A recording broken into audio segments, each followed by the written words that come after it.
The federal opposition leader insists no payment was made to a right-wing factional group amid a probe by the New South Wales corruption watchdog, focusing on allegations concerning people associated with the Liberal Party. The Independent Commission Against Corruption heard claims yesterday that Liberal operatives discussed seeking financial backing from Angus Taylor for the so-called Reformers Group. Reporter Pablo Vinales has been following the inquiry and is with me in the studio. Hi there, Pablo. So how has Angus Taylor come to be named in this inquiry?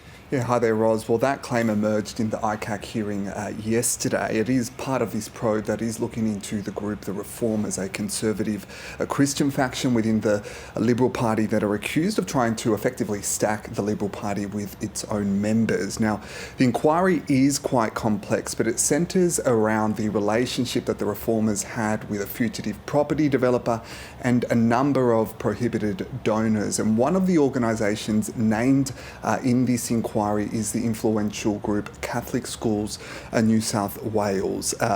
Its CEO, Dallas McInerney, is a person of interest. He has stood aside following the announcement of this public inquiry. Now, yesterday, a former employee of the organisation and a former Liberal staffer, Dylan Whitelaw, was asked about this connection. He was on the stand and he was shown a screenshot of a text exchange between Mr McInerney and a member of the Reformers that had been sent to him and to other groups of the Reformers. In that text exchange, Mr McInerney was requesting an update about the group's efforts to stack the Liberal Party, and he said that he had a meeting with then federal Liberal members, and he said that he, quote, wanted to shake down Angus for 10k.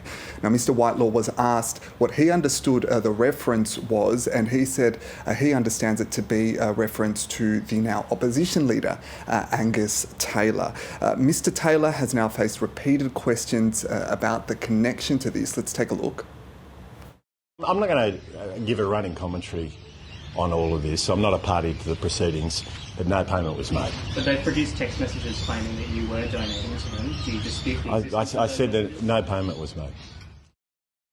So Angus Taylor, they're batting off questions. We should note that he's not accused of any wrongdoing, but it does raise the possibility that he may be called to appear before the inquiry. This inquiry is only into its first week, Pablo. What else has it heard today? Yeah, Ros, there are many players involved, and bear in mind it is due to its schedule to go for the next 2 months. Now, Dylan Whitelaw was on the stand again today, and the watchdog heard from members of the Reformers that he had created a quote, or that he, members of the Reformers had created a quote, David Elliott shit sheet in alleged attempts to damage the career of the then New South Wales Minister David Elliott. Now, this goes to another part of the probe that is examining whether donations made from fugitive property developer Jean Nassif were used in exchange for political favours with lobbyists and members of the Reformers, Jeremy Greenwood and Christian Elliott. Now, the document appeared to reference past controversies involving Mr Elliott, and the ICAC also heard that Mr Greenwood and Mr Ellis said that they had alleged photos of David Elliott involved in an extramarital affair. Now, this came from questioning from counsel assisting Juliet Curtin. Let's take a listen.